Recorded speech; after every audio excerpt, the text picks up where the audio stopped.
Long weekend. LL Nation was good. Waiting on Malik to jump in. Working on some stuff. I'll be driving up to Detroit to grab this exclusive with you know who. He's starting to talk a little bit. Excuse my voice. Man, a little bit under the weather on Saturday. Just getting over that. But I hope everyone had a great weekend, man. 4 p.m. Eastern, I believe. Man, how do we say this? And I'm going to ask Malik this. Not ask you guys this. Al Washington might end up being the most impactful coach early on in his tenure as far as the new coaches. So you include Harry, even though this isn't his first rodeo at Notre Dame. Chris O'Leary has some impressive guys in this 23 class. Yeah, Al Washington, and then the class that Chancey Stuckey's working on.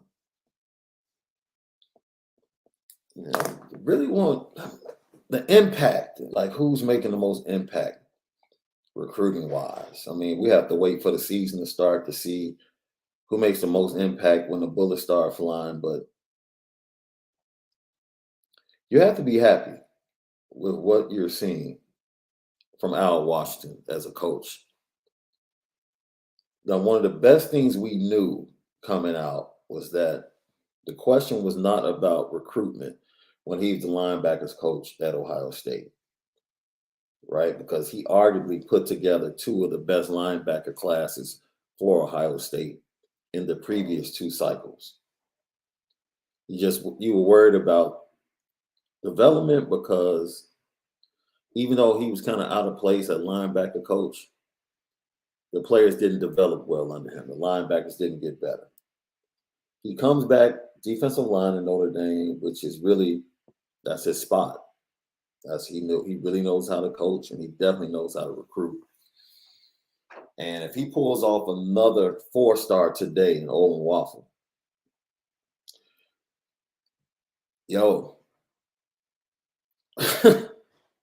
I would have to put him at number 1 right now. I really would. Chancey Stuckey has, by July 4th, Chancey Stuckey has a chance to definitely be number 1 on this list, without question. Without question. So I'm looking forward to this, man. Looking forward to this. I want to talk about the Rashada kid out of California. It's another thing Malik and I talked about this weekend. We're going to talk about him and his visit to Oregon. I told you guys last week. This comes down to the fact everybody was up in arms. Dante Moore said, the Oregon visit wowed him. There isn't anyone that goes on a visit to Oregon that isn't wild.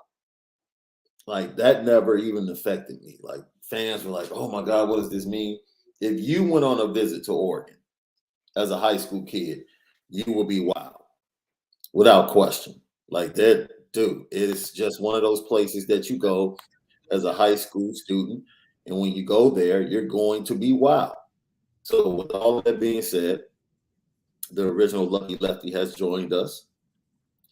He's in the building, and we have a special topic today. On Waffle, once again, his commitment announcement is going to be this afternoon. Al Washington putting in work, man. And bro, we discussed this a little bit on Friday. Amongst the new coaches, like McCullough, Stuckey, Al Washington, you can call Harry a new coach, but this is his, he's been in Notre Dame. But just for the sake of it, he is a new coach on the staff.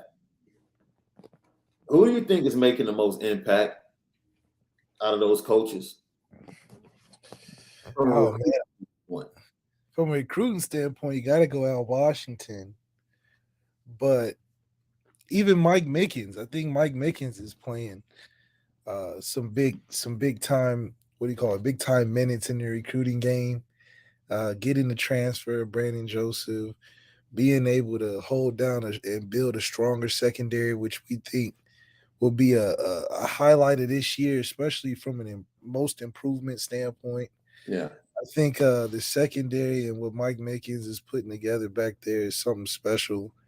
But Al Washington is hard to pass up, especially with just lately in the commitments he's been able to secure with a Devin Houston and a Boba Carr and getting a Keon Keeley. So I do think that like we said, it's so many special parts to this program, Yeah. and we're continuing to make bigger and bigger impacts the closer we get to the next recruiting cycle. So it's not slowing down now, which is a little crazy because you would Mhm. expect some dips in there somewhere. But we're definitely on the high. So if we had a graphic or a chart, we're definitely going this way, and we haven't taken too many dips. So, Lucky Lefty Podcast, as always, we're featuring and brought to you by Onora Whiskey. OnoraWhiskey.com is that premium American whiskey, OnoraWhiskey.com. And if you're going to drink, make sure that you do drink responsibly. Bro, I don't know. I'm a hockey fan. I'm not a regular season hockey fan, but I'm definitely a postseason hockey fan. Mm. The postseason hockey is like the adrenaline rush. It's crazy. The competition, like the way they play, and the drama is fantastic. Had a weekend of game sevens, had 3 game sevens, all fantastic. Both of the game sevens yesterday went to overtime, which was just like ridiculous. Man, I was sad to see my boy Artemi Panarin win it for the Rangers. You know why? Because he was on the Blackhawks just about 3 seasons ago. And I'm like, I knew he was going to be special. We traded him. I see Tara Viner down in Carolina. We traded him when he was a youngster. And you wonder why the Blackhawks are struggling? Can't give away your young talent, man. They Being give away thirsty. young talent. That's why You they tried to say give up LeBron for some superstars. Nobody's gonna pay for LeBron this young for no superstars. At least trade for him. well, I would hold my judgment on that. But what we did see yesterday, my brother, That's crazy. what we did see yesterday, which is going to parlay into our question of the day, we saw some big time choke jobs, bro. Now, see, I know you were happy with one of the results that happened up in TD Waterhouse because you want to hold on to your boy still being the best player in the world. So a repeat by Giannis would have kind of thrown water on that fire of yours. But Never. what we saw in the desert, bruh, let me tell you something. I'm trying not to be one of the pile on. I'm not the last dude that wants to jump on the pile after the tackle has been made. Yeah. Yeah. Chris Paul has been beat up enough this morning, man. I He's been, mean, you expecting a 37-year-old to carry the team like that? Come on. He's 6 feet, if that. and that goes to my point. We asked who are the two best players on Notre Dame's roster. The follow up question behind that is, are the two best players good enough to get Notre Dame over the hump?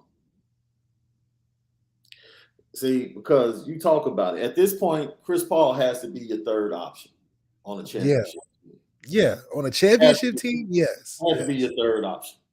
Has to be your third option. And that's no discredit to Chris Paul. No. It's just you have to have him your third best option. Yeah. Here's the difference. Yeah. Yeah. So the consensus from our question last week was Michael Mayer, Isaiah Foskey were the two best players on Notre Dame. Now, this is where it gets a little tricky because, you were quite transparent and honest in saying, yo, We need more from Michael Mayer. He has to be more dominant. Like, yeah, potential wise, yeah, he's the best player. He's one of the top 2 players, but we need more. Isaiah Foskey could have gone to the NFL draft, probably would have been a second-day pick, second round. Come back, has the opportunity to work himself into the first round.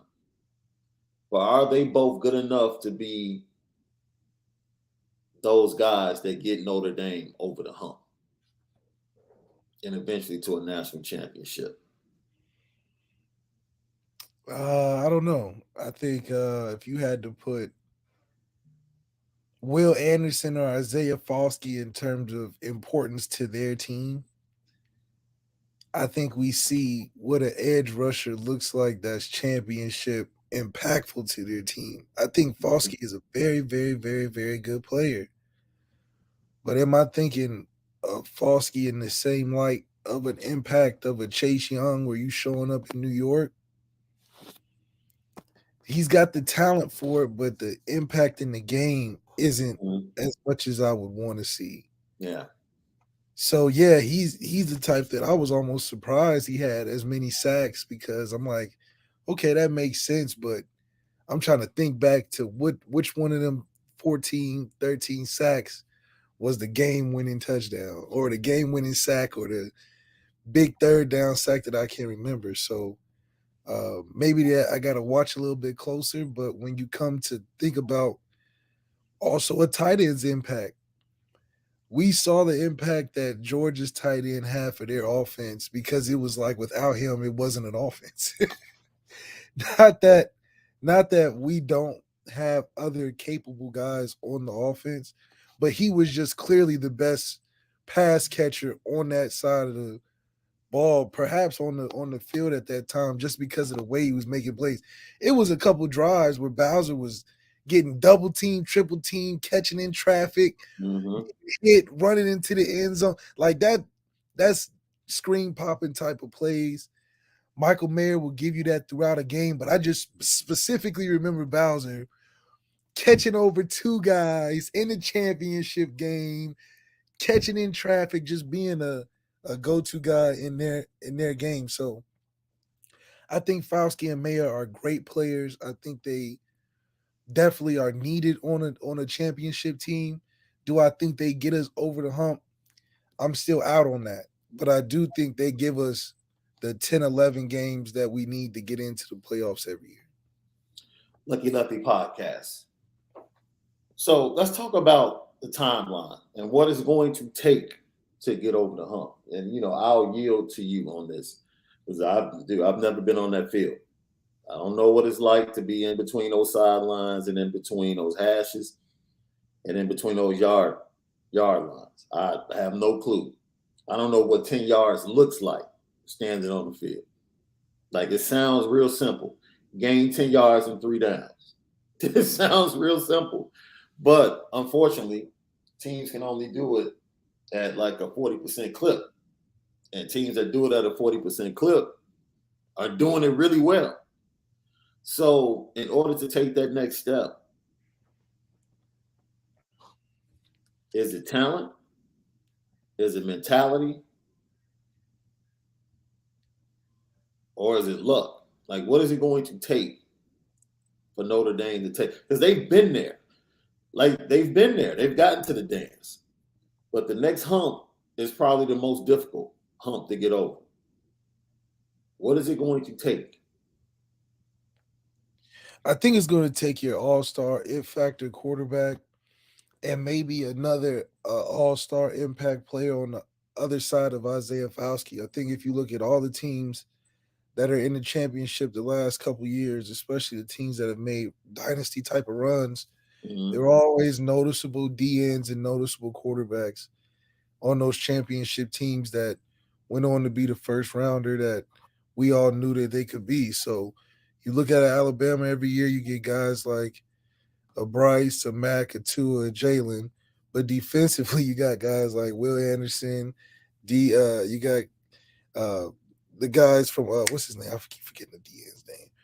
You got Dante Hightower. You got top defensive players that are memorable guys. You look at a place like Florida State where you had the All Star and uh, Jameis Winston, and then you look on that D line, you see a guy like Eddie Goldman, who's a first round guy. You see, so there's always a complimentary superstar quarterback and superstar DN.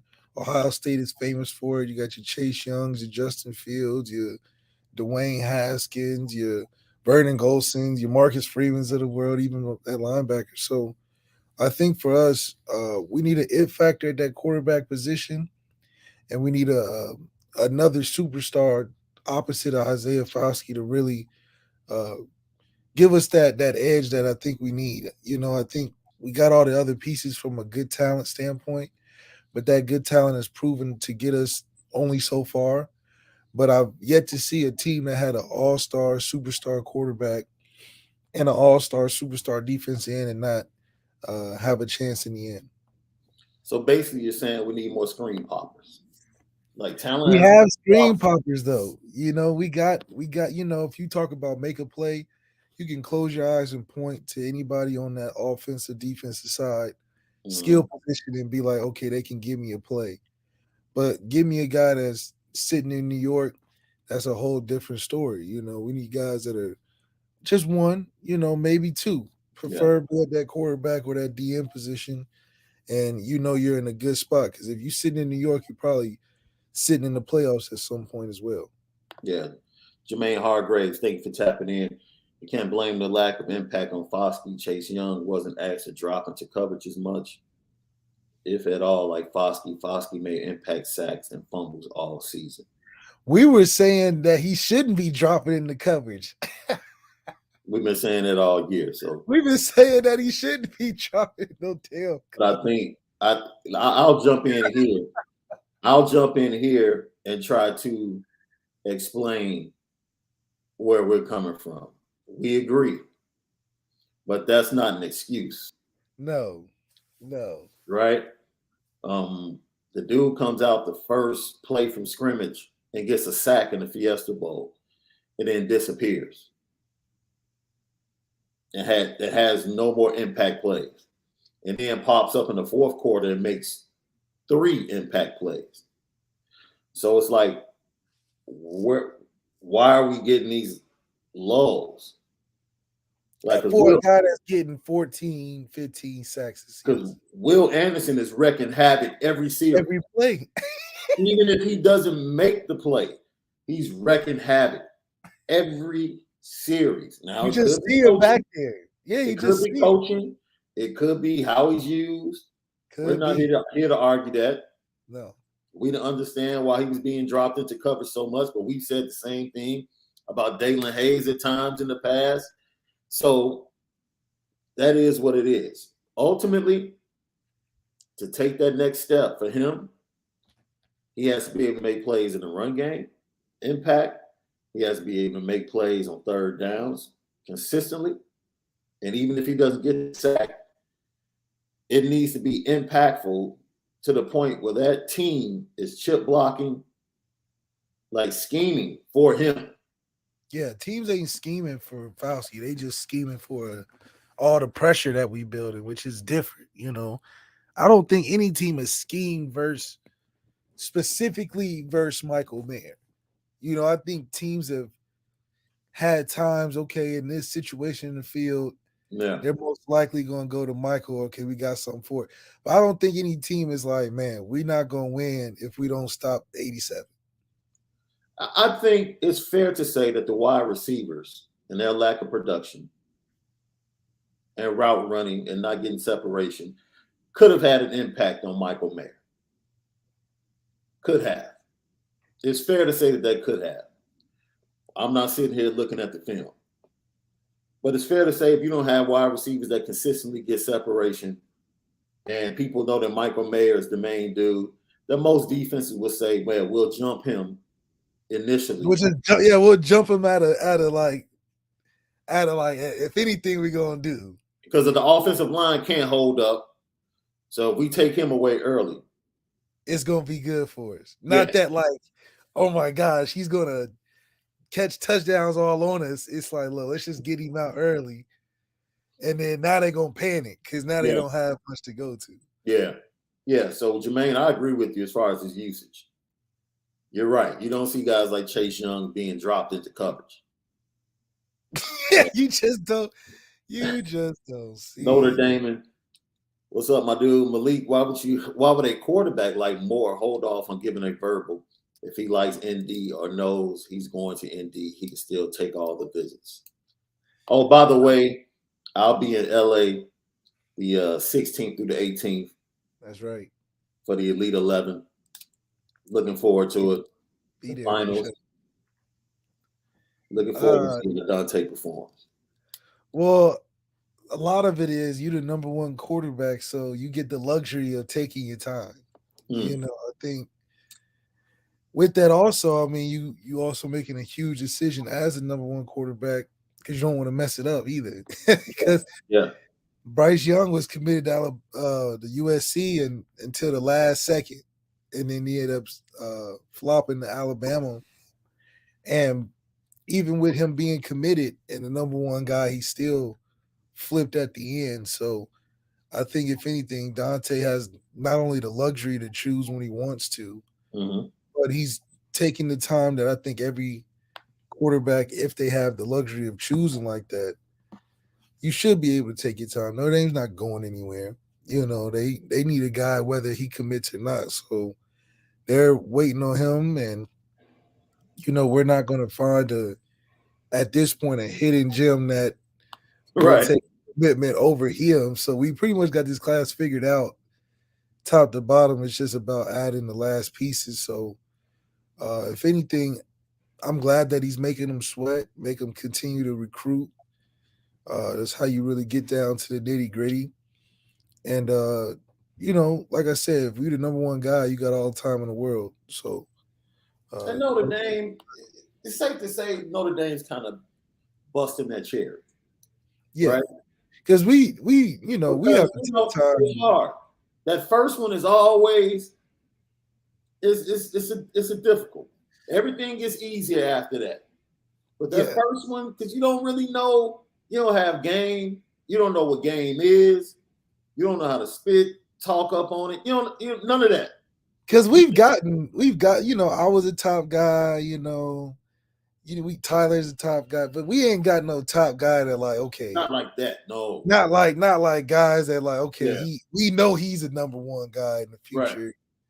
That's different than a top guy that's like, okay, the class shaked out, you just happen to be the guy on top, Right. This is like, okay, he's number one because he's gonna be number one for a long time. So I do think guys like him, Stroud, just guys you know. Yeah, guys, you're like, okay, this is a number one guy, number one. It's like, yeah, you're first, but it's first. And I do think you're right. We're still trying to cross over into that pool of elite quarterback talent like the Alabamas and Clemsons. And I do think that in Ohio State's, and I do think that it's funny that we're trying to get into the club, you know what I mean? The exclusive quarterback club. And when you look at Clemson and Ohio States and Alabama, you're like, they making it look so easy.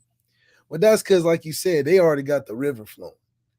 It's nothing to snag a number one guy. That's easy recruiting. For us, we still trying to get a membership in there. So we trying to bring something of value to the table. And I think, with Dante, we got a really good shot out of all the previous quarterbacks before. I used to sneak into the over 21 clubs in Chicago when I was like 18. And that's because my boy was a DJ. So I used to just walk in holding his crates. Right. Records. Do it. Now I was in the club. Setup. Right. I was in the club, but I really couldn't do anything. Yeah, you wasn't in the club. You know what I'm saying? It's like. Yeah. And you dang near couldn't move around too much because they might spot you out. Then I blow everything. Right? Then I don't want to get my boy in trouble. If I go to the bar, I got to show ID. I don't have ID to show. So now you ain't got nothing but a school ID. I have nothing.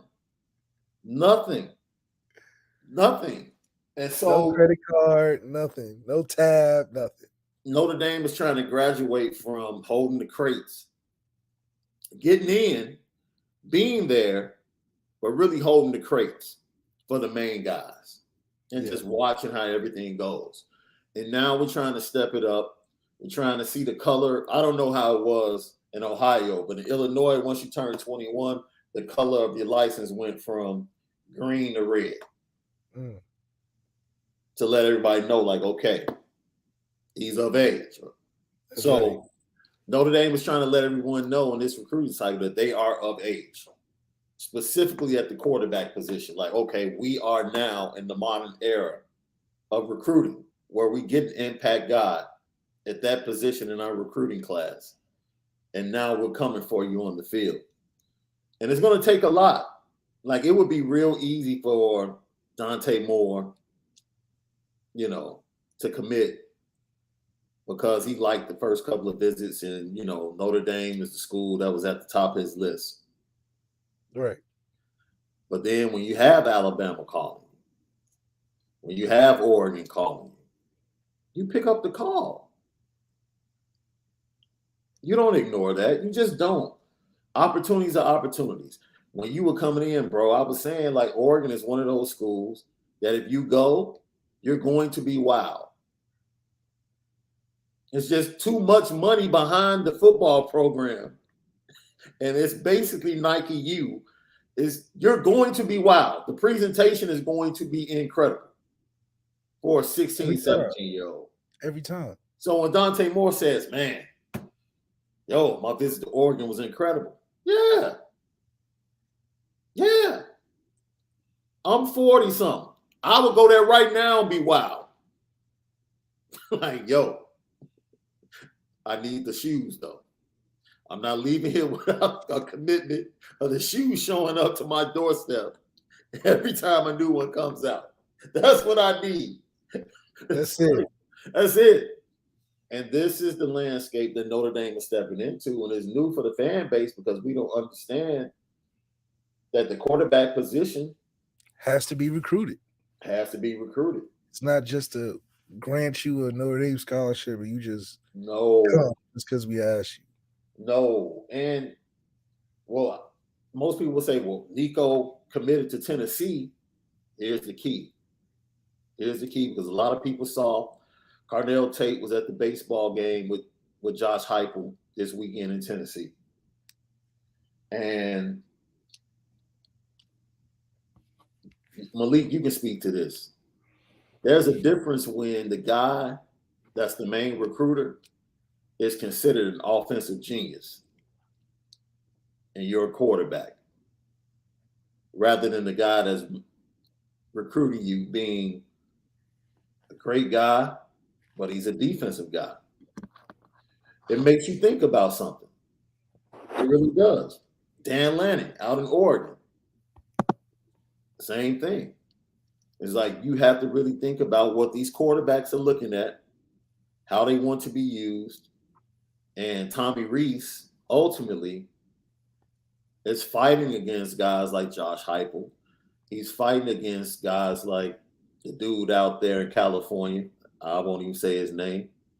The thief that left Norman. Look, that's just one of the uphill battles, once again, for Notre Dame.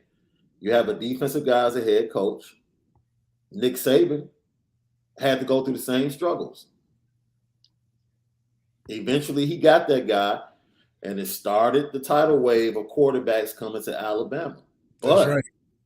Oh, it's just I had to start with one, and that was hard getting off a Jalen. Yeah. And switching everything to get to a Tua. And the one thing he could tell guys, look, I'm not sure if Nick Saban would actually say this, but deep down inside, Nick Saban's like, I won titles with A.J. McCarron. Like, don't come in here and try to big time me. Oh, straight up. Like, either you want to come win. But then again, I don't think he's looking at it like that. I think Saban is uniquely humble enough to see how the game is changing. Absolutely. To not ego himself out of it, But as a head coach, to Jalen, that was an ego switch that he was humbled. I mean, absolutely. From running read option and running the ball with all them big ass backs And a year switching to an all pass where you have all first round receivers No, he coming made the switch in the middle of the championship game, fam. to eventually a freshman A true Heisman freshman. receiver. Right. And that was the year before the year after you're coming off of a Eddie Lacy, Derrick Henry, Tenpenny, Kamara backfield, Bo Scarborough.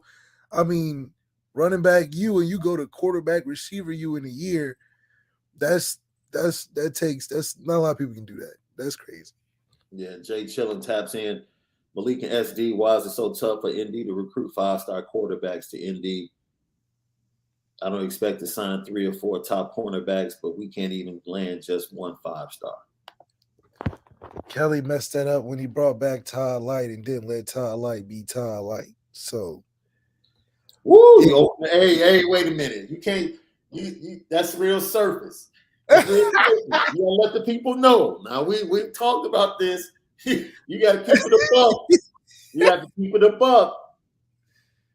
Because we were told that you can't recruit certain type of players. Hey, listen, to Notre Dame. Todd Light is all you need at the time to get 5-star guys. It makes sense. Coach Light's a great coach, great guy, but Coach Kelly messed up the aesthetic. He messed it up. It wasn't how you would feel like a Dante and a Tommy, where it's like, okay, I'm coming to work with Tommy. He's gonna get me right. Whoop-de-whoop. I trust that he knows some things at the next level. He's been around it. He can teach me stuff. It was you're coming and then you get there and then Todd Light's teaching you what Kelly knows. And it's like, I was coming for that exclusive Todd Light first rounder type of info, and you can't even, get him to do that. So that's going to change recruiting. You even hear from stories like a Carnell Tate. It's like Carnell wants to see what the coach is going to do to improve him on the field. If you are just who you are and it's attractive, and then I can't get what I was thinking I was getting, you throwing off the whole aesthetic of you having a Super Bowl potential Hall of Fame DB that came from your own school. So I don't know what else you can do other than giving duffel bags or us winning a bunch of games to get 5-star DBs until we get, Cam Hart go first round or something. Yeah. I see. I don't know, unless we saw something different. Crazy how we didn't make Carnell's top 5, though. Thought we'd at least be in it until the end. Notre Dame did make his top 5, unless he changed his top 5. I know he was in Tennessee this weekend, and I know that Notre Dame went to see him like a little bit over a week ago. So, look, man. I mean, like we said too. I mean, the class is filling up. We got Braylon. That's the breaking news, right? We're starting to get to the point, bro, where other top recruits are watching Notre Dame's spots fill up and say, "Man, I don't think I can wait as long as I thought I could." That ball getting less and less. Right. Like, oh man, I was gonna try and stretch this out until August. Like, I don't know if I can do that now. Because Carnell's not the number one quarter. He's not Dante level. No. Dante is the guy. No, not in importance. Like Carnell wide receivers. Yeah, by the time the 4th of July rolls around, Notre Dame could have 4 wide receivers. That's what I'm saying. We already got guys on edge about to jump off. Right. Quarterback wise, we're chilling. We ain't. It's more pressure on Carnell to commit than it is Notre Dame. Than us pressing him about it. So I think everything's in place how it should be. I think it was good for us to give this extra attention to the D-line. And I think they've been listening to the podcast in terms of beefing up that D-line, making it a little bit more scary, making it a little bit more intimidating, making it a little bit thicker. We got guys that are in shape like they're in their 40s instead of being, big, ugly, and nasty right now while they still got the athleticism. So Yep. I think we need to get the men's health weekly out of the players' lounge and guys taking too many notes. Man, as you can see, it's a Monday and it's a bad hair day for both of us. Oh yeah. The cat Leak is over there rocking the fro, and yo, I missed my appointment, yo. Missed my appointment. I did the cufflinks on Friday, by the way. Shout out to LL Nation. I did the cufflinks and some cash. Did the cufflinks and cash for nephew, man. You know what, man? They had his send off at the restaurant at a hotel, restaurant and bar at a hotel. That's nice. Big venue. Yeah, I was kind of disrespectful of him. Because I walked in and spoke and said hello and walked right to the bar and watched the Celtics and the Bucks. But you didn't stay long because it was over about halftime, man.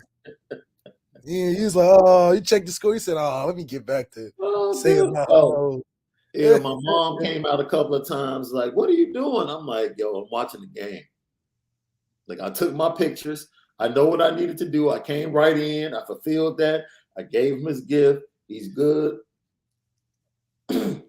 See, that's the thing that makes the NBA suspicious is that, you get two buzzer beater, nervous sweat games in game 6 and then both game 7s are blowouts. Come on. Somebody messing with the Buffalo Wild Wings buttons back there, man. Yeah. David Jones taps in. Day one. We appreciate you, David. Speaking of recruiting, what do you guys think of offering a scholarship to an 8th grader? Read over the weekend that Ohio State and Georgia have given offers to 8th grader Tyler Atkinson, 6'3", 190-pound defensive end. That's par for the course. It's 2022. Hey, it's worse in basketball. Oh, yeah, basketball. They talk about agent grade. It's out of control. It's bad. That's nothing. That's nothing. Out of control. I agree. David is bad, but I mean, it's par for the course. I mean, I don't subscribe to it. I don't think top programs have to do it. It's more of a marketing thing, Like, are the guns in the music videos props? Probably. Yeah. So, we can, we want the headline for a little bit. Mm-hmm. Ohio State's on the up and up. We got this kid nobody heard about yet. And we sent him a verbal. He probably just talked to Coach Day on the phone a couple times, Yeah. The verbal, I mean, because the offer really don't mean nothing until literally signing day. So literally 4 years from that 8th grader's time of getting offered back then, it don't mean nothing till you sign the letter that you fax over to you your senior year or whatever. So even offers they make official ain't official. You know what I mean? It's crazy what recruiting is these days. A lot of magic and illusions. What's the worst thing now? Or give me the good and bad in comparison to when you were going through it to today. Like, I can only imagine what it's going to be like when Lil Man is taking his in-home visits in 15, 16 years. So, man, it's just a different game. I think what makes it worse is that kids can't even play other sports anymore. You got to have a trainer when you in third grade now. It's like, yes. And to be taking this serious for 20 years straight, I just think it just kind of ruins the essence of like finding out that you're good at a bunch of different things. Yeah. And it takes away kind of the art of the game. If you're just training and going to these receiver and quarterback trainers all day, you just look like copy and paste. I found out I was nice with my moves when I was playing, throw him up. We called it something different back then. But when you throw the ball up, whoever catches it, that's what I found out I could be nice for real. It wasn't because I went to some quarterback trainer every day of the week doing little plyo bands and jumps and box squats. Like, that didn't make me nice. What made me nice was doing that game every day after practice, with your boys. So you get less of that. I don't even think they are allowed to do that anymore. After practice, you probably got to go home or some shit. So now it's just you losing a lot of originality, like the rap game. Like, it's just kind of copy paste in the big industry, and farm system, and you got to go find the right teams because they got the right plug to the right high school. Because you got kids committing to high schools now. That has never ever happened before, but now it's like a big deal to commit to a high school, and I just think it's so stupid. But you can't not get bought in as a college recruiter because it's like, these kids love that attention now. So if you ain't showing him love in 6th, 7th grade, Right. You may not get the kid ever, But then again, you got to think these college coaches is there 1 minute, gone the next. So maybe it's just a personal setup for something where they may be later. Yeah, I agree with that. Tom Ballard said, keep the faith in the staff on the recruiting front. You know what? That's the one thing I knew when the staff was finally assembled that was going to continue to trend upward. Recruiting, yeah. Yeah, I was never worried about recruiting. Like, my concern is about when the bullets start flying and, like, development and what these players are going to look like and continue to look like, which is a viable question. You go back to what Carnell Tate was saying, like, how am I going to be developed for the next level? Because the proof has not been in the pudding. Like, who can he look at that's been developed and gotten to the next level? It's a first-round pick and making it happen in the NFL. Who? Chase? Now, you compare that to everybody else on his list. When you talk about Ohio State, when you talk about Alabama, when you talk about Tennessee, maybe not in the sense of Tennessee has produced receivers, but the guy at the helm, going all the way back to his time as offensive coordinator under Bob Stoops at Oklahoma, has a full list of guys that he's developed at the wide receiver position and in Central Florida. Like, the guy he recruited to Central Florida just put on a show in the AFC playoffs at Kansas City with Buffalo. Yeah. The Davis kid. So these are the people that Josh Heupel can point to when he's in a conversation with Carnell Tate and say, hey, you see that dude right there? I recruited him. I developed him.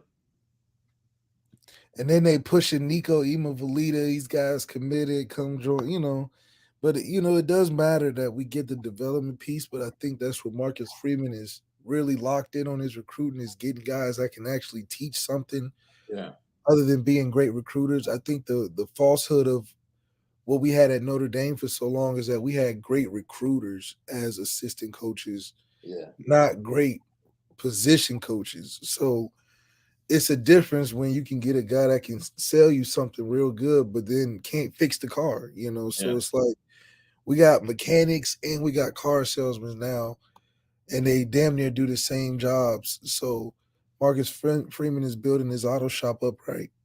Like, this right here is a joke. Will Fuller, it's not a joke. But this right here, Ben Skoranek almost ended up being the GOAT of the Super Bowl. Like, him having a Super Bowl trophy is not because of his efforts. He didn't play well in the Super Bowl game. And he was a significant drop-off when OBJ got injured. So with all of that being said, Will Fuller, yes. But Will Fuller, that's not somebody in the last 4 or 5 years. No, Will Fuller's a freak of nature, number one. Like Will Fuller could have went to 10. Let's be real. From Will Fuller, if you talk to Will Fuller, if you're candid enough and honest enough, if you were ever on your Pat Bev, which I don't think you ever will be, because you love the brand and you do your best to protect the brand. But Chase Claypool was open and came back after his rookie year and said, yo, I learned things in rookie camp that I'd never learned at Notre Dame in 4 years. Yeah, but who was Chase's receiver coach during that time? That's my point. We're talking about development. What can you point to a wide receiver and say, you know why Chancey Stuckey's doing so well with Texas kids? Because he's been recruiting them when he was at Baylor. The relationship is already there. And now he has the brand of Notre Dame behind his back. Yeah. That's why the Texas kids are like, oh, okay, Coach Stuckey. Yeah, I know y'all been talking to you, but coming to Notre Dame, that's totally different than coming to Baylor. I've never been a fan of Texas receivers. I don't know why. I think it's because I just think all they can do is just run straight line speed. They've What you never been mean? technicians. I've never thought Texas receivers were great technicians. Well, you do know that Jackson and Jigba Smith is a Texas receiver, right? Yeah, but that even with that, it ain't the same. Like, look at a guy like a Michael Gallup. Is Michael Gallup a polished receiver, or is he just an athletic receiver? See, there's a difference. Jackson and Jigba Smith runs what? He's not a 4-3 guy. I mean, Garrett Wilson is a Texas guy. Is a Texas guy, yeah, but Garrett I'm Wilson just does saying. what? I'm Garrett just Wilson does what? Straight line speed. He's not no technician. he Oh, gets it done though. That's all I'm he saying. does get it done. I'm just saying if I'm a quarter, like for instance, even Corey Robinson wasn't a technician. He was a straight line, throw it up. I would just be better than you. Yeah. And it works. But then you think about development. When's the last technician that we've had at receiver? TJ Jones, maybe? Technician? Technician at the receiver position. We've had a lot of straight line speed guys. No. Golden was a technician. Golden was one of those guys. TJ was after Golden, though. TJ was. So you got to think Ben Skoranek, straight line speed. Miles Boykin, straight line. Chase, straight line. Equinemius, straight line. Corey Robinson, straight line. Kevin Austin, straight line. Braden Lindsey, straight line. Kevin Stephenson, straight line. We have never had a technician at receiver other than TJ and DeVars. That was the last two. That's a valid point. The last two. Everybody else is a straight line speed guy, every one of them. So I think that's where Chancey Stuckey can come in and add a lot of value to the game because you can only do so much if you can only run go routes. It's hard to just run go routes and get off a bumper run coverage. That's all we run another route. Yeah. That's all we've been recruiting. We've yet to recruit a guy where he's even like a Jackson and Jigma Smith or a G Scott. I'm naming Ohio State receiver. Or I would love to get a Marvin Harrison type of guy. That's why I say JT is our best option as a technician, because out of all the guys we got, he's probably the least straight line speed guy. And Avery Davis really isn't a technician. I mean, Avery Davis started out as a quarterback, right? And yeah, Avery Davis was learning how to play receiver on YouTube, so we can't even count. Right. We can't even self-admittedly. Self-admittedly, he don't have enough hours in the receiver tank to be like, yeah, that's a guy. Even Styles is a straight line speed guy. So I think it would be beneficial, and why I think JT is going to stand out is because he could be more of a technician than those guys. Deion Closey is straight line speed guy, but even within what Chancey can bring, where I saw at practice every route, he's talking about specifics and getting in and out of breaks and off press coverage. I think that's what's going to evolve the receiver room, but we have to recruit technicians as well, because right now, I mean, we just got a bunch of straight line, tall, fast guys. Yeah, like I got Michael Campbell, who always supports it, always sends us stuff inbox to let us know if we missed anything. We appreciate him. He's one of our day ones, but you got to get off this Ben Skoranek thing, man. Carnell Tate don't want to hear nothing about Ben Skoranek. Any top recruit, they don't want to hear Ben Skoranek come out of a coach's mouth. They just don't. We got Ben Skoranek to the league and a Super Bowl ring. Right. Notre Dame helped him more than he helped Notre Dame. Oh, for sure. Because he almost messed it up for the Rams. But shout out to Ben Skoranek finding his way through this football journey that we all go through. It's not easy, but if you can find your way to finagle to the top, you can finagle, man. He did a good job.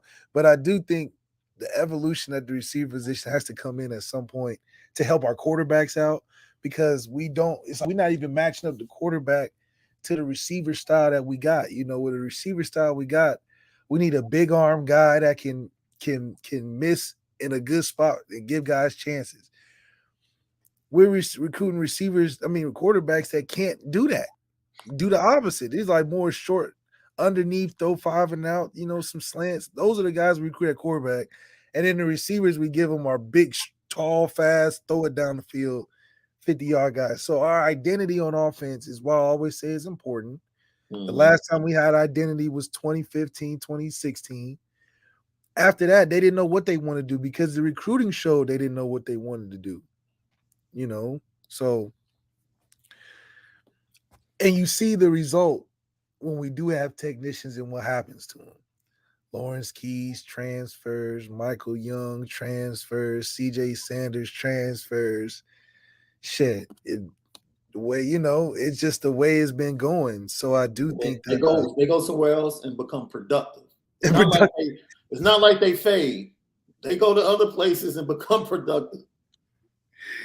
Shoot, yeah, Torrey Hunter is probably out. Yeah, Torrey was a technician, but whatever. Yeah. Mount 41, MT41. I disagree with you about Styles. Malik Styles is arguably the most technically sound. How? What have we ever seen Styles do that's like being the shortest midget. We can go technically sound. Let's go to the post route in the Fiesta Bowl. If he was technically sound, he would have ran it at the right angle, and Jack Cohn probably would have hit him. But he didn't run it at the right angle. That's been talked about. And he made no attempt to dive for it, which, teach his own business decision. But that's like none of the wide receivers were technically sound. So making it seem like he's the most technically sound out of the group that's not technically sound is like, it's like, okay, that's not going very far either. Yeah, I mean, like Michael Mayer is technically our best technically sound route runner is Michael Mayer, and that's saying a lot. And that's saying a lot because he's a tight end. Out of all them receivers, Michael Mayer is our best route runner, which is, I mean, Michael Mayer is a first round tight end, but yeah, he's also over 250. Yeah. So you got a guy over 250, our best route runner. It's not adding up. And that's where Chancey Stuckey comes in, right? And one of the things that stood out to me from the practices I was able to watch is just the drills. Just the drills. Constantly, man, I'm like, he's in Braden Lindsey's ear hole. Because he's never done anything other than run down the field. Like he's like, never and this was just like for missing a block on a screen. Just on top of him. Like, dude, if you make that block, that's a 30-yard play instead of a 7-yard play. Yeah. And I don't think they've had anyone that's really been on top of them about the smallest things. Because they've been converted receiver coaches. Converted receiver coaches, guys that we like, damn, we forgot a receiver coach. Let's just hey, you want to do it this year? Yeah, go ahead. Because you're teaching offense, you're not teaching development, you're teaching offense. All right, every day at practice, all right, guys, we need you to run this at 10 yards, turn around. If you don't do it, we're not going to get it on time. It's not anything about the release. You work the release for drills because that's Phil's time, but you're not getting in there saying why and what's worked best when you tried it. It's been like all right, we got 5 minutes, get your feet ready, So I think that is a major change, which I think only a coach that's tuned into his program would make at an early stage like this. Because there's so many things that you could approach and attack when you're changing regimes. Yeah. But for him to get a detailed change like this, to actually get a developing technician at receiver coach, not just a guy rotating through the staff, that's something that we haven't had in a long time that will fall to the wayside amongst the other things you're trying to get accomplished, Yeah. Him finding a way to get that done as well, I think shows how detailed and serious Marcus is about building a newfound regime. Yeah, Carlo, thank you for tapping in. Styles isn't even a starter at USC. He fighting for time, that's for sure. Who is their next best receiver now? They got Loot Runner. Right. He's little. I don't know. Should it be interesting to see what USC rolls out there? You know, they I always mean, got all their receivers. If Addison ends up there, which more than likely he will, he'd probably be the top guy. But All their receivers look the same, so I have no idea who's going to stand out. They literally are all the same height, weight, tattoos, swag. you know what? You're Every absolutely year. right. You're absolutely right, and I have evidence of that I've experienced personally. You are right. You are right. Their wide They receivers all are are the literally same size. the same height. You are right. Same height, size, hair, tattoos, black cleats, everything. Visor. They're just like you got a group of 5 of them. At least we got variants. You can tell we did a little homework, you know. What if I told you that Tyler Buckner was going to replace Michael Mayer as the best offensive player this year? I mean, it shouldn't be surprising because it should happen that way because he needs to be able to be productive more than Michael Mayer. But if he's productive, Michael Mayer would be productive naturally. But all of our offense production at this point, until we find that it guy on offense, has got to be through the quarterback position, Tyler Buckner. And I know that's a lot to put on him early, but if we're not going to go with one running back and we're going to go with running back by committee, I think that just puts more strain on Tyler to be more consistent. Yeah. Because we can't just be like, all right, we're just going to turn it handed to Zeke Elliott and he's just going to give us 1,500 yards this season. So I think figuring out who's going to be the workhorse in a talented room is going to take time throughout the season. It's going to figure itself out. Yeah. It's going to figure itself out who's going to be the main production offensively at the receiver position. That's going to figure itself out because we got a bunch of guys that are still unknown from who's our number one, number two. Yeah. Even though we got some potential. So that's going to have to figure itself out through the season. So the only thing that's solid right now is our lineman and our tight end.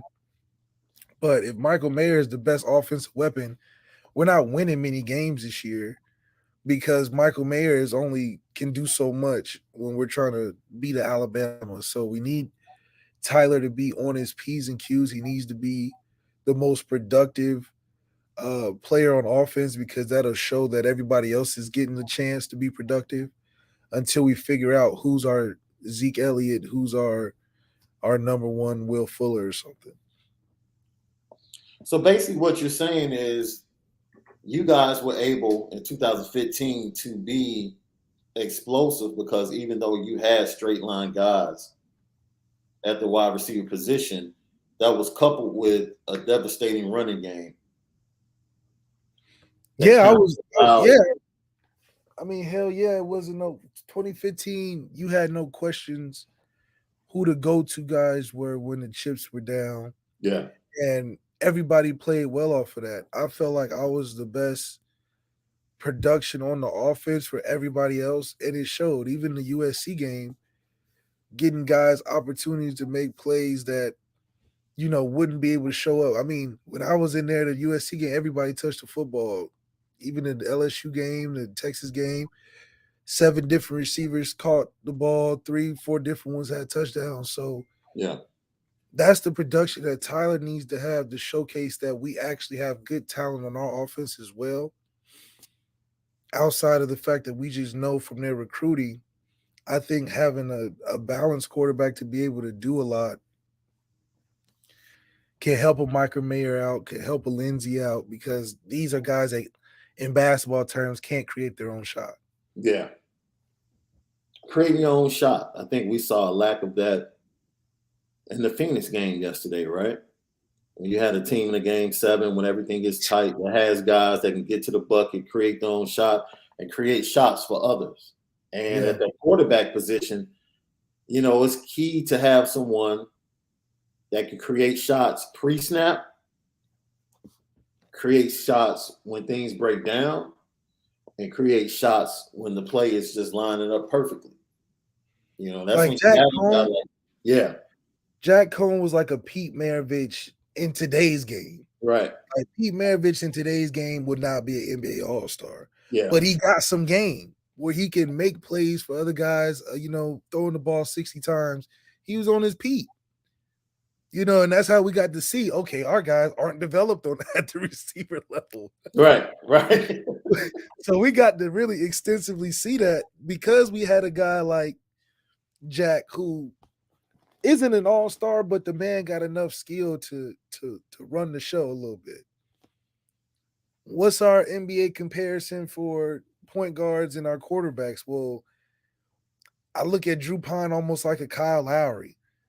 He can get you somewhere, but he can't get you where you really want to go. We need a guy like a CJ Stroud who would be like a Steph Curry. Everybody getting buckets with CJ. So yeah. I think we're finding that point guard type of quarterback that can give us a chance. I do think that Tyler's got to find his way to be a distributor, because we know he can give you production, but the production he gives you isn't something that can last the whole season. I mean, the man getting beat up with injuries and stuff as a backup. So yeah, if he wants to stay on the field, give some production to his other guys, he's got to figure out a way to do that. Michael Campbell says, question, what's up with the hate and not even thinking about playing for Michigan from 5-star quarterback C.J. Carr, grandson of Michigan legend Lloyd Carr? It's the same thing. Look, why was Jaden Ivey at Purdue? I think it's because we was hating. I don't know. No, I think when you grow up that close to a program, you know the good and the ugly. But Jaden would have been a perfect fit at Notre Dame. It wasn't like he. No, it wasn't about fit. Dude, look, there's certain stuff we can't get into. His mother was a player there. His father was a player there. His mother was a coach there. And it's just certain things that were going down that his mother was not going to allow him to be coached by certain people. I'll just leave it at that. That's fair. I'll just leave it at that. Okay. Yeah, she wasn't going to allow it to happen, because of certain things that were taking place. So that's about all I can add to it. So who knows what CJ Carr knows about, because the Lloyd Carr situation, if I'm not mistaken, didn't exactly go down. I forget how he stepped away, but you just never know how that family ultimately feels about Michigan at this point. You just never know. His dad might tell him some certain things that might have turned him off from Michigan. Straight up. If anybody know, they know. So he's best friends with Brandon Davis Swain, Notre Dame's first commit in the 2024 class. So there you go. People want to play with their guys. I mean, Devontae Adams did. But for them to have Dante and CJ in the backyard and not be able to get either one. Yeah, that's unacceptable. See, that'll put some people on a hot seat now. Yeah, that's fireable. That's a fireable. That's fireable offenses, boy. That's fireable. That's Bobby, chopping block talk, man. We ain't get to the chopping block radio yet. That's different. That's a different podcast now. Bobby V says, Malik, by the way, the AFC West is the hard division. Ain't nobody scared of the North Raiders. First of all, AFC North has the best quarterbacks in the division, in the league. What's a better group than Lamar, Deshaun, Mr. Trubisky, and Joe Burrow? Like, give me a better 4 quarterbacks than that. Can't give me a better 4. Derek Carr, really? Derek Carr, Pat Mahomes, Russ, and Justin Herbert. On the AFC West, go hard, bro. Don't act like Derek Carr, Patty Mahomes, Russell Wilson, and the dude from the Chargers. Who are you? Okay. Why did you just say dude? Why did you just say dude with the Chargers like you didn't know his name? Because he's a second-year guy. ain't earned no respect in the league. Okay, dude. He ain't earned no respect in the league yet. But according to who? According to Deshaun, according to Lamar MVP, according to Joe Beasy Burrow, a Super Bowl potential. I'm not saying you're wrong. All I'm saying is you're trying to poo-poo the AFC West like they're trash, dude. From the quarterback position. They're not. No, it's gonna be competitive. It's not the AFC North though. Give me. You can take Trubisky, take him, but you're not taking any other quarterback in the West to put in the North. You can't name one. Russ is a little too old. I see this. Come on, man. Will Chestnut, I got. He's the greatest troll in the world, dude. He said Herb is the best quarterback in that division. Come on, man. He ain't better than Patty, but he's second. I say he's second. Stop. Assy Hill, what's up, bro? Thank you for the super chat. 574 East Side. Shaun and Malik spent a different ND about to run the nation. I'm with that. We about to run the ball in the nation. We definitely got to do that. 5 running backs. Somebody gonna have to get left off the train. It's just too many running backs. Oh man, Keith Erickson, thank you for tapping in. Had to go to Indianapolis, Indiana for work this week. Any must sees in Indianapolis? Did you ever travel up to the Nap on a week off? Man, the only thing you can do down there is go downtown. Downtown is fantastic. Yeah, downtown. Did you ever have a chance to experience like a Final Four in Indianapolis? Yeah, downtown's where it's at. It's fantastic. The hotels are nice down there too. Yeah. And St. Elmo's I hear about a lot with the shrimp appetizer. Yeah, it's okay. I went to St. Elmo's. It's okay. You didn't like the steak? The steak was good. It's definitely I think it's the aesthetic. You know, it's the more the feel you go in there. It look like a bar, but it's really a nice restaurant. Yeah. And it's because not a lot of other places are even there. So by elimination, it's a fancy place. So I just like to say, man, when you want to know what's really good, you always bring Chicago in because they'll tell you the truth. Man, here you go. It takes a Chicago dude to speak the truth on certain situations.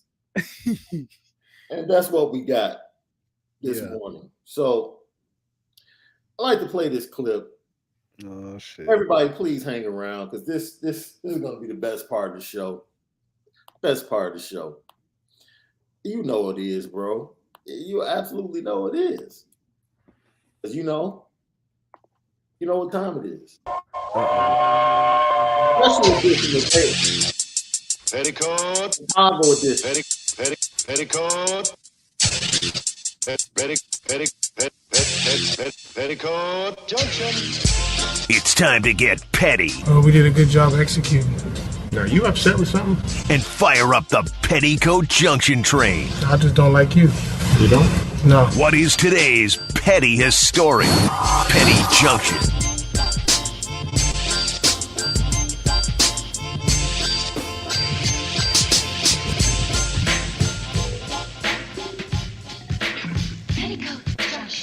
Yep. Each and every day, petty story of the day. Who said, who did, who wrote something. That's petty. Brought to you by Onora Whiskey, OnoraWhiskey.com, that premium American whiskey, OnoraWhiskey.com. Now, Chicago was in the house this morning on the Worldwide Leader Network. We just got to give you a little bit of Chicago flavor. For those of you in the chat that are from Chicago, you know exactly what's being said. I'll have to explain it.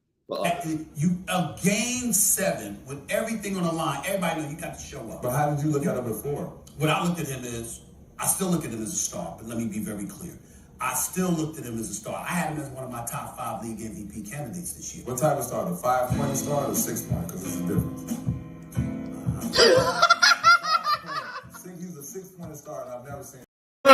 Look, only Pat Bev could bring the 5-point star or the 6-point star to first take.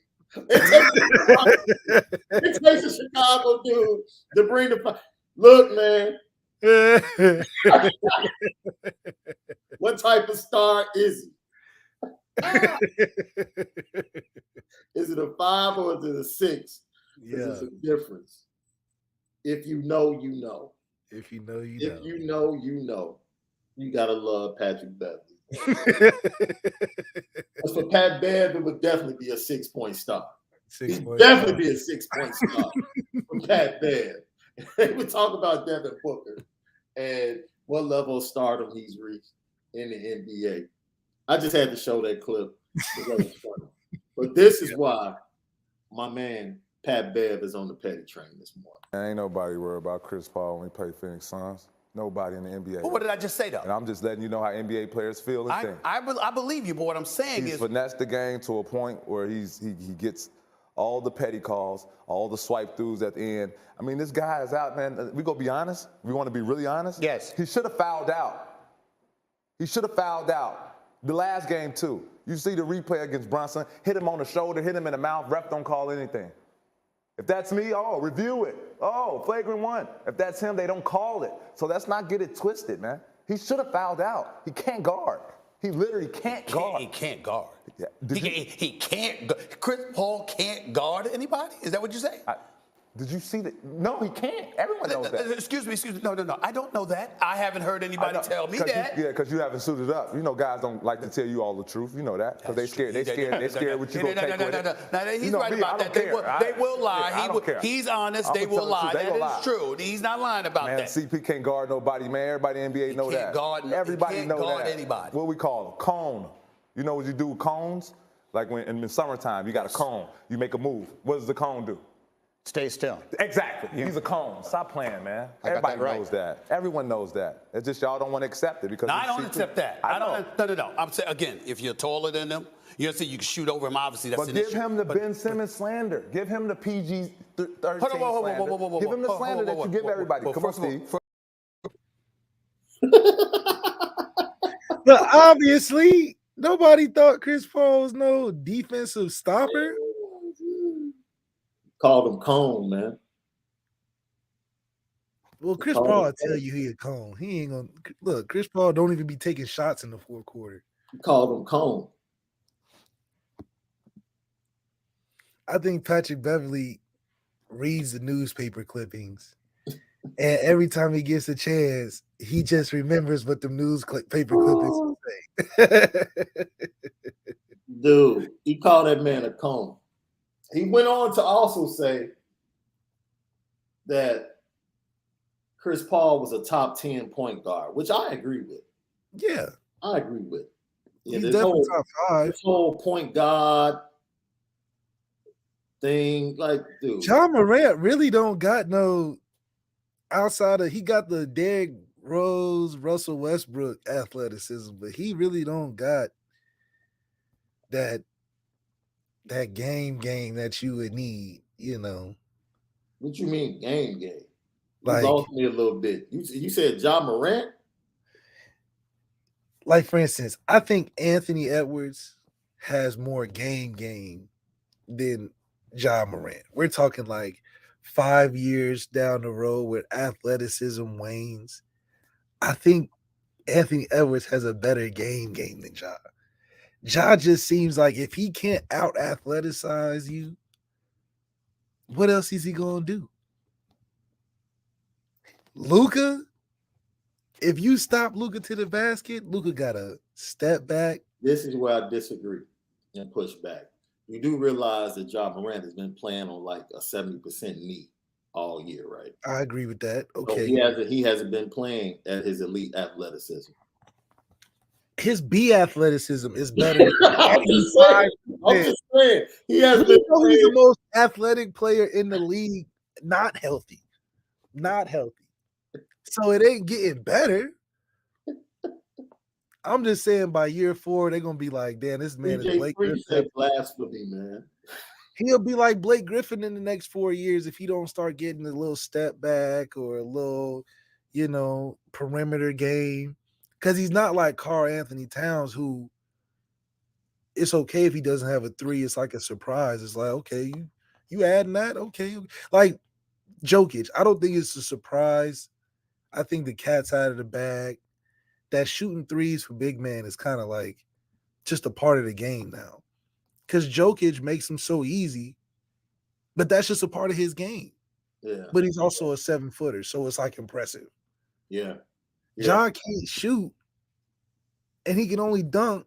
But after the dunking, it's not impressive anymore. His game's not impressive anymore.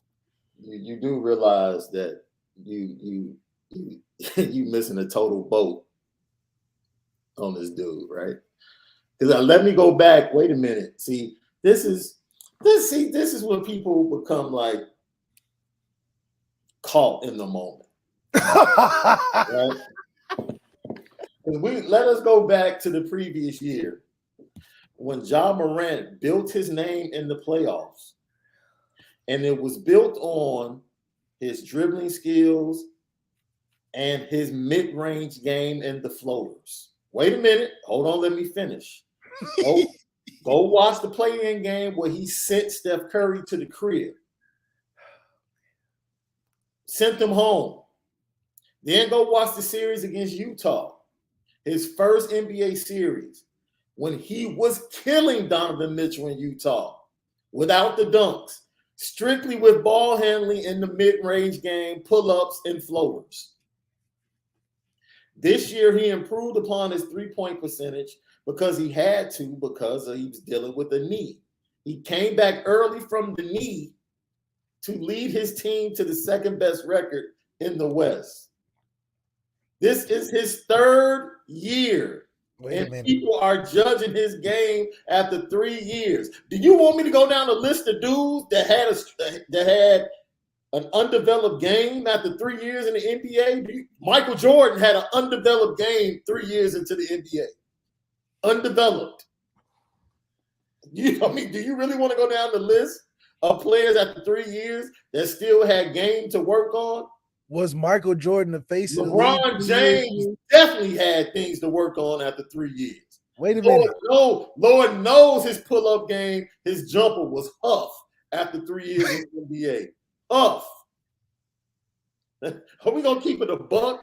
Like, now, you're not about to come on here and judge this kid. Was LeBron the face of the league, though? Were any of those guys the face of the league year 3?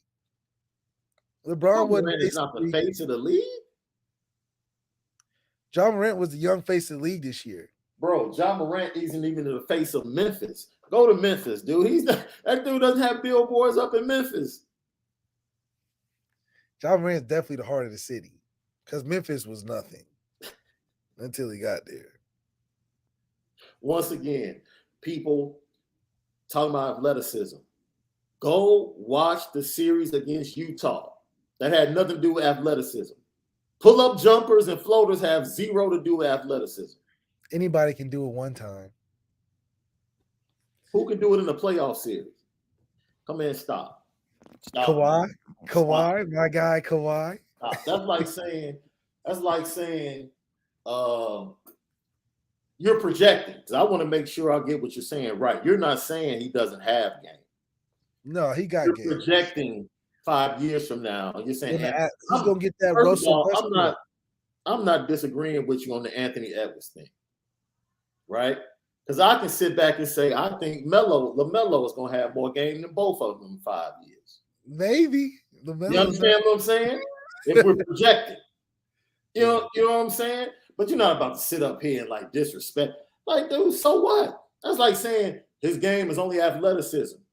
That's like if you had a strong arm, you wouldn't use it as a quarterback. It just sucks because we've seen guys where their game was only athleticism. Once again, Derrick Rose, his third year in the league. How long do you think you keep this up? That's the question. How long did it take before Steph Curry game popped? 7 years? They're two different players. No. The development is development, bro. How long can we get somebody in the same skill range? Say it again. Can we compare it to somebody's similar skill range? Ja Morant and Steph are two different skill ranges, so their games are going to develop differently. Derrick Rose and Ja Morant's game are very similar. So you would look at the track of their history, And you can see when athleticism wanes, their game wanes. But wait a And minute. nobody wants to see that happen to Ja. How is Derrick Rose's jumper now? Irrelevant to where he was status-wise in the NBA. No.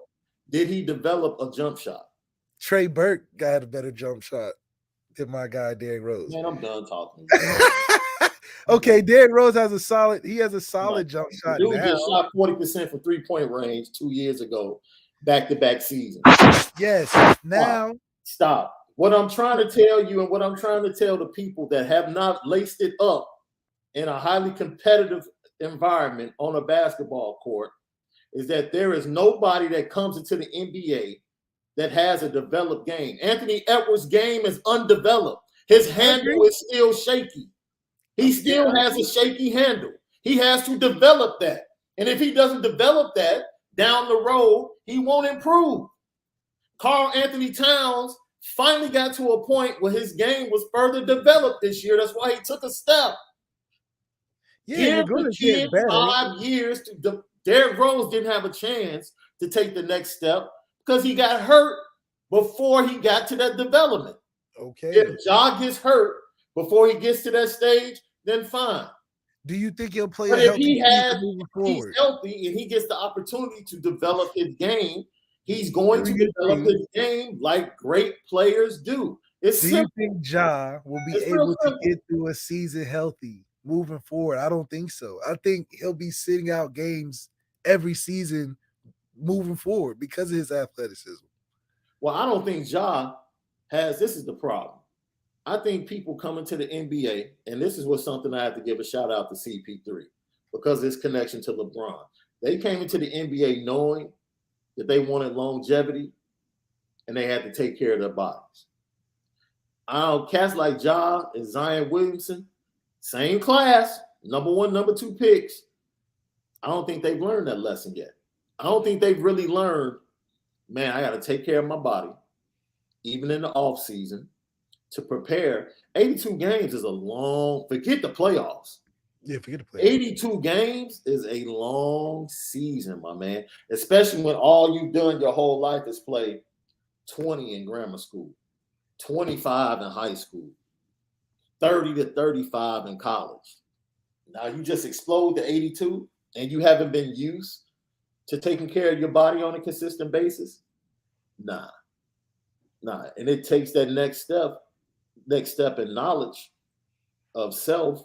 I'm not trying to sound like a 9%, a percenter, but I'm just saying it takes that next step of knowledge of self for guys to realize, like Michael Jordan, after getting beat up by the Pistons, finally realized, like, yo, if I'm going to take this to the next step, I got to take care of my body. Yeah, I think. So, I mean, it's a shame if you don't. It's a shame. I'm telling you, man. But you got guys like KD who I doubt spends a lot of money on his body because he just a naturally thin person. But everyone's body is different, right? Yeah. Flexibility is so important to KD because of his build, and his workout might be totally different. Yeah. Like he's not trying to put a lot of carbs in his body. KD has no need to gain weight. Now he can gain. I wonder how much training he does though. KD? Non-basketball training, like non-ball in his hand training. I don't think that much. He should do a lot of soft tissue training. He gives me the vibe of like conditioning through flexibility training. Yeah. So, and next year, I agree with DeMonte, Mr. Food Lover. It's gonna be lit in the NBA next year, bro. Facts. That's why the door has officially closed on CP3. It's a wrap. Yeah, it's a wrap. The game, wrap. Yeah. Unless that dude finds a way to get traded to the Lakers, he don't have a chance. It's a wrap. Because Devin Booker ain't gonna be good enough to get him over the hump. Devin Booker will be better, but not enough to get CP3 over the hump. CP3 would have been a nice compliment this year. Yeah. But Devin's gonna take a step to where he should be carrying guys, but he can't carry CP3. I'm going to say something that might sound crazy. I think Phoenix should blow it up. Yeah, because they ain't paying Ayton. I wouldn't. You're not paying Ayton. Why would you keep paying CP3? He's only getting older. 38, hard to take. You got Cam Johnson's contract coming up. What, are you about to give him a big contract? And he ain't played good enough. He ain't played good enough for no big contract. My boy Bridges, his contract is coming up. He definitely ain't played good enough to get no big contract. You know Not consistent. So what are you doing? They don't forget, they still have the dark cloud of the Robert Sarver story that still hasn't come to a conclusion with the owner. He might not be the owner anymore when things are done. Phoenix might as well just sell off. You had 2 years to get it done. You didn't get it done. It's not happening next year. No. Because the league too good. Them young teams like Charlotte and it's not happening next year. Yeah, no. But no, I push back. The Pelicans gonna be nice. Yeah, I push back on anybody that says, I don't think you said this because I agree with what you said about Anthony Edwards projecting. But like I said, I can project that LaMelo is better than both of them in 5 years, just from a skill standpoint. Yeah, he got good skills. From a skill standpoint. Yeah. But to sit up here and say Ja Morant hadn't shown that he has skills other than athleticism. That's not how basketball works. And that's why he's going to suffer the unfortunate athletic problem that all great NBA players have. The D Wade went through it. Derrick Rose went through it. Ja Morant probably will go through it, unfortunately. Yeah, but super athletically gifted players don't get better over time. Like Russell Westbrook did not get better from the start of his career to where he is now. He got better. Come on, man. He was shooting the worst in the league. Oh, my God. So he was the same player every year in the NBA. He was the same player every year in the NBA. Without his athleticism, yes. I understand what you're trying to say. Other people in the chat are trying to say these dudes don't have any skill. Oh, no. That's like the dumbest thing anyone could say. It's like, dude, stop. You don't understand how hard NBA basketball. Just because a cat can run and jump does not mean he's going to be successful in the NBA. When you make impact in the NBA at a young age, you have a set of skills. It might not be a fully developed set of skills, but gosh darn it, you got a set of skills that elevates you above everybody else. And it's not just your ability to jump and run.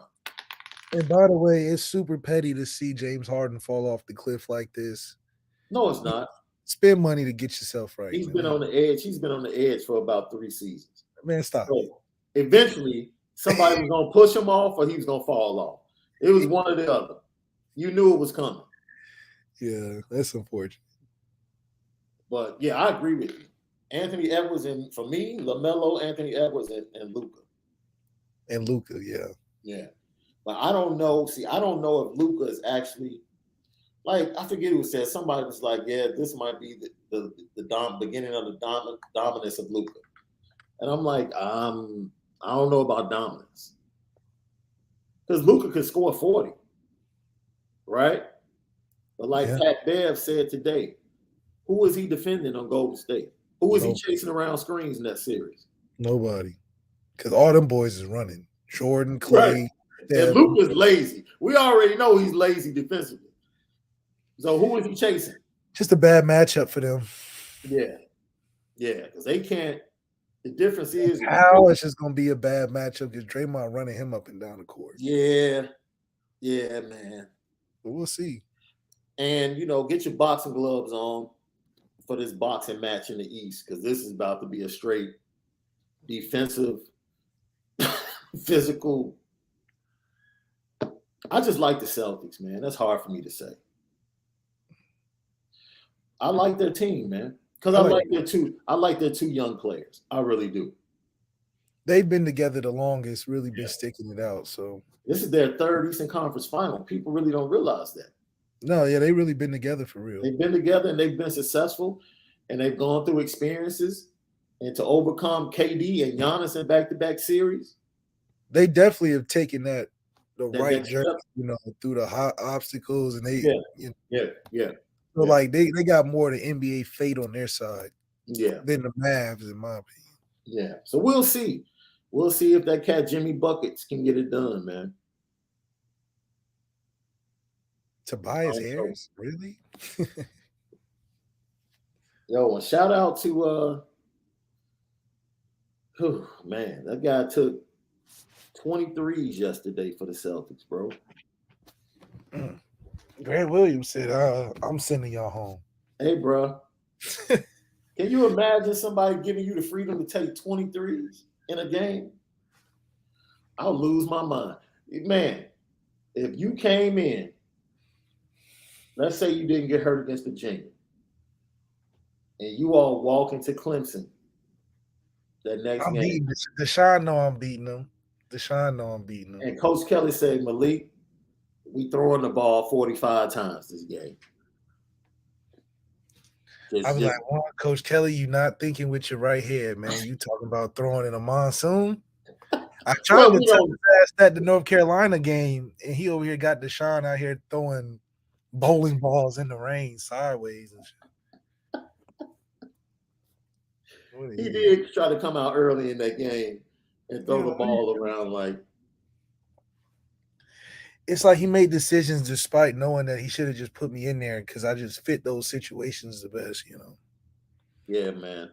We did crazy shit. Anytime there's turbulence, you go to the Dayton guys, right?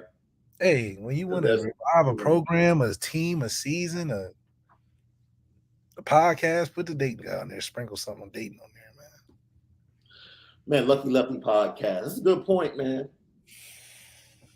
Vince Carter eventually became one of the best three-point shooters in the NBA. So that's a longevity award.